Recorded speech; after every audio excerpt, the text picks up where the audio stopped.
كابتن احمد ابو الفتوح، كابتن احمد ابو الفتوح، انت لعيب كبير ولاعيب دولي. يعني حته اللي انت تطلب من المدير الفني لنادي الزمالك ان انت والد عمك او خالك او ايا كان حد من قرايبك من الدرجه الاولى تعبان، تمام، وتاخد بعضك بعديها وتلاقيك سهران في حفله للفنان راغب علامه. مش موضوعنا الحفله، ومش موضوعنا ان انت معاك امام عاشور، سيبك من امام عاشور خالص.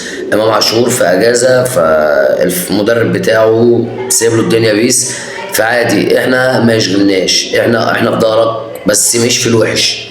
اللي انت عملته ده وحش بجد، يعني اللي انت عملته ده وحش. حته اللي انت تخش وتداري وشك في الفيديو زي ما حضراتكم شفتوا كده كتير يا ابو الفتوح. قسما بالله العظيم انت راجل محترم ولاعيب كوره، بعيد عن اللي انت من منطقه زي منطقه السلام ديت. ويعني منطقه السلام طبعا منها ناس يعزوا عليا واخواتي واصحابي واكلين وشاربين مع بعض، بس هي وجهه النظر اللي انت من منطقه وحشه، تمام. فانت لسه برضك عايش بنفس الطبع بتاع مدينه السلام.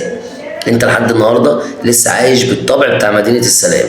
كابتن خالد الغندور، معلش بس يعني انت ايه اللي انت كاتبه دوت؟ معلش بس هو طالبه تريقه في الوقت اللي احنا فيه ده، طالبه تريقه.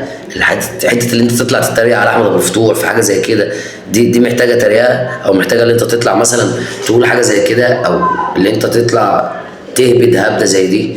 اخوك الصغير وغلط، عقله، قول له انت ما ينفعش اللي انت عملته ده يا احمد، اللي انت عملته ده غلط، اللي انت عملته دوت وحش.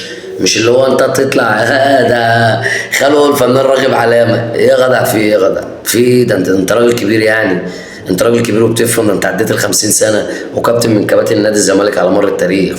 فاللي انت بتعمله ده يا كابتن خالد وحش. راجع نفسك وعيد نفسك في حاجه زي كده.